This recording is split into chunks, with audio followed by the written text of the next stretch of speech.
Welcome to the latest update program. The topic of discussion is Periodic Labor Force Survey, that is PLFS report. Recently, the annual Periodic Labor Force Survey report for 2021-22 July to June has been released.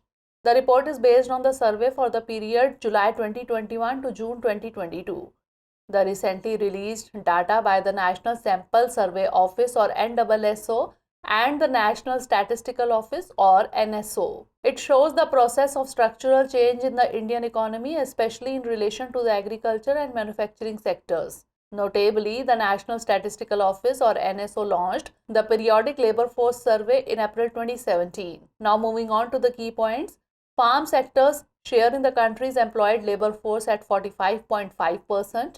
The effects of the pandemic-induced economic disruptions, which had forced a reverse migration to the farms, haven't fully subsided. The construction sector has now become the second largest employer after agriculture. In 2021-22, manufacturing's share at 11.6% was below that of construction with 12.4%, as well as trade, hotels and restaurants 12.1%.